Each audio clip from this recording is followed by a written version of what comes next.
İskəndərnamə əsəridir, 1983-cü ildir. Məndə Nizami Gəncəvinin xəmsəsinə daxil olan bütün kitablar var. Mən keçən əsrin 80-ci illərdə Nizami Gəncəvinin bütün əsərlərini bir-bir oxuyub, bax bu kənarı ilə belə qeydlər aparmışam. Xoşuma gələn hissələri olubdur, izah eləməli hissələri olubdur, özümün müəyyən rəylərim olubdur.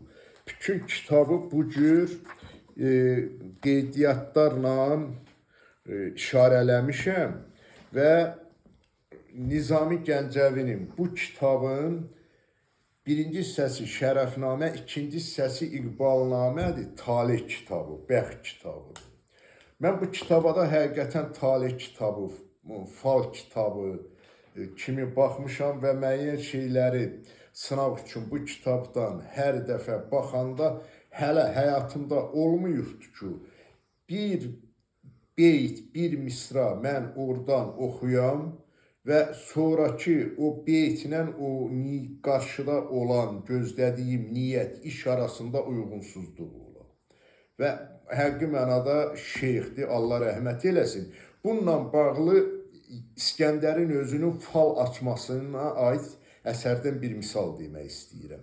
İskəndər Dara ilə vuruşmamışdan əvvəl ova çıxır və orada görür ki, iki kəhlik bir-biri ilə vuruşurlar.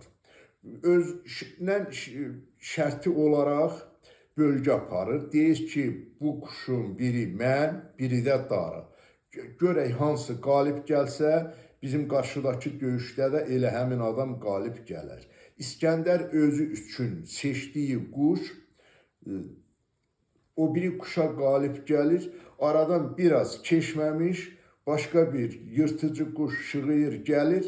İskəndər özünə hesab elədiyi kəhliyi öldürür, aparır. İskəndər barmağını dişləyir, deyir, hə, deməli mən bu döyüşdə Daraya qalib gələcəyəm. Ondan sonra isə mənim özümün də həyatı tezliklə qurtarır. Bu belə. Başqa bir epizodu xatırlatmaq istəyirəm. İskəndər gəlir Dərbənd qalasını almağa, şimaldan gələn axınların qarşısını almaq məsələsi var burada. Və nə qədər qoşun cəhd eləyirsə, heç cür bu Dərbənd qalasını ala bilmir. Soruşur ki, bu ətrafda mömin, dindar bir insan varmı? Deyirlər ki, filan dağda bir zahid yaşayır, yalnız quru otla qidalanır və o çox mömin, dindar insandır. İskəndər gedir onun yanına, baş əyir, əhvalatı danışır, deyir, mən bu ölkədə əminamanlıq yaratmaq üçün bu Dərbənd qalasını almalıyam, amma qoşunum nə qədər cəhd eləyirsə, bu qalanı almaq mümkün deyil. Sənin köməyin lazımdır. Zahidin bu fikri qəbul eləməsindən sonra ikisi də çıxırlar çölə, Zahid üzünü qibliyə çevirir, dualar oxuyur, minacat deyir və ondan sonra üzünü bir də çevirir qalaya. Nəsə oxuyur, qalanın bir neçə burcu öz-özünə uçub tökülür. Və Zahid İskəndərə deyir ki, indi get qalanı al. İskəndər gedib Dərbənd qalasını alır və ondan sonra onun şimal səfəri başlayır. Orada qıpçaqlarla görüş çox diqqəti çəkən bir məsələdir. Qıpçaq qızları, qadınları üzü açıq gəzirlər. İskəndər bunu onların başçılarına irad bildirəndə, onların başçıları deyir ki, insan üzünü örtməyi şərt deyil. Gərək gözünü örtəsən, pis gözünə, bəd gözünə heç bir şeyə baxmayasan. Və bu epizoddan başqa Şərəfnamədə daha bir maraqlı epizod var. Çin rəssamı ilə Rum rəssamının yarışmasıdır. İki rəssamın arasında eyni bir otaqda pərdə çəkirlər. Pərdənin bir tərəfində Çin rəssamı, bir tərəfində Rum rəssamı öz nəqqaşlıqlarını göstərirlər, nəqş çəkirlər. Pərdəni açırlar, baxırlar ki, ikisi də eynidir. Hamı mət qalır, bu necə ola bilər? İki ayrı-ayrı rəssam, ayrı-ayrı rəsmlər çəkiblər. İskəndər gəlir, baxır, Deyir ki, indi ortadan pərdəni çəkin, hər rəsmə ayrıcana baxaq. Pərdə çəkiləndən sonra məlum olur ki, Rum rəssamının çəkdiyi həqiqi rəsmdir.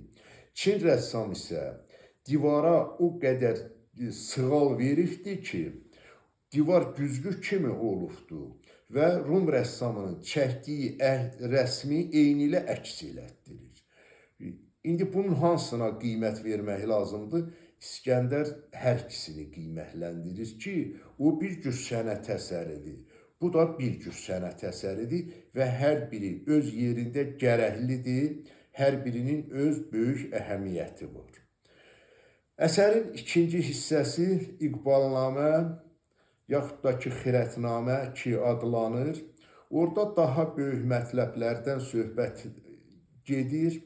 İskəndərin qədim dünya alimləri ilə söhbət hissələri eyni zamanda İskəndərin böyük filosof olduğunu göstərir. Bunlar haqqında qismən bir-iki söhbətdə eləyərik, amma məni dinləyən adamlara bir təklif eləmək istəyərdim.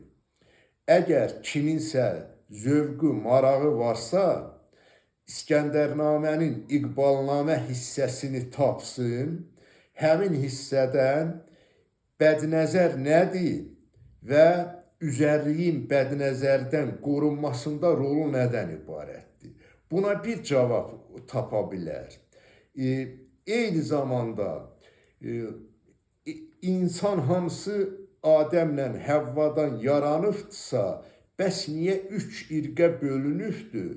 Bunu da yenə də Nizami cavablandırır və bu cavabı da İqbalnamədən tapıb oxumaq mümkündür. Mənim üçün çox maraqlıdır. Məni dinləyən qardaşlardan, bacılardan, həmfikirlərdən kim o parçaları oxuyub və nə cür dəyərləndirir. Çox sağ olun, can sağlığı.